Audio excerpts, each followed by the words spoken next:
Blending modes. So I made this little illustration for you to understand blending modes a little bit better. It is just a white, 50% gray, a color, and a black. Okay, and you get 50% gray by going in here and typing 128, 128, 128 here. Okay, and then you get 50% gray. And you can see that by going in here, 128. 50% is totally neutral gray. Now, the blending modes are located here. And let me kind of explain why they're kind of grouped together the way they are. Okay, they're grouped together the way they are is how they interact with the colors that I put out here: white, gray, any color. It doesn't have to be red, and then black. If I go to, like, let's say darken, for instance, notice white is transparent, doesn't show up. Gray actually takes the effect. Darken with color does this, and then black is just totally opaque. So you can always think about that with the first section. White is transparent for these. Black is opaque. Gray is the actual effect, and red is the effect with a color. Okay, just like that. And multiply is the best one to kind of look at. So if you were to colorize this flower totally red, you can use just a color on top with a multiply, and it'll turn it completely red. And even the shadows will be red.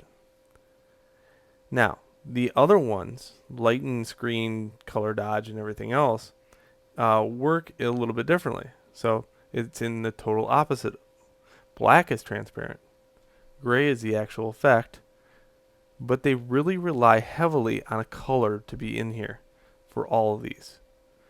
So when you're using lighten, screen, and you see how this works, the white's almost, it washes out the picture, where the color really stands true. Okay, and black is always transparent. When I go to such things as overlay, well, overlay works across the board. These right here all work across the board with color. So black works, the color works, and white works, but gray is your transparent. So all these have gray as their transparency. Then when I get into the special effects like difference, hue, and saturation, and subtract, they work a little bit differently. These are the abstracts. They're seldomly used, but they do make some special effects.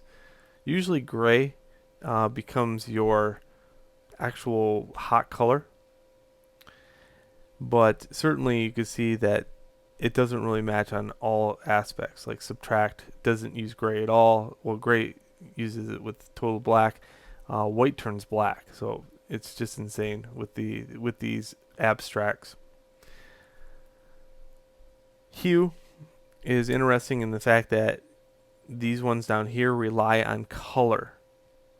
Okay, so if I have black and white, they don't show up. They just take it and turn it into either black or white, and that's it.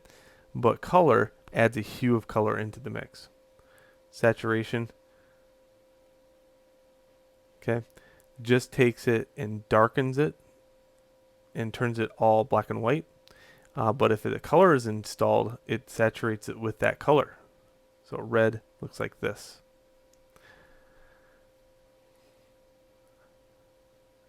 And then you got color, which adds pure color to the attribute without worrying about ranking the shadows like multiply does. Okay, multiply ranks the shadows up, where if you go down here to color, the shadows stay the color that you put in here. And lastly, luminosity, which follows no rhyme or reason. So, you know, it's one of those things I barely ever use. I would say it does wacky things. So, those are the blending modes. What you use probably the most is multiply, overlay, soft light, pin light, and I'll show you a couple things with like color dodge add. In all respects, these are very powerful things. And you're going to find that you're going to be using them a lot if you start using them at all. In other words, if I take, let's say, a standard everyday photograph and take another photograph, the same photograph, and copy it over to the top layer, and let's say I just play around with the whole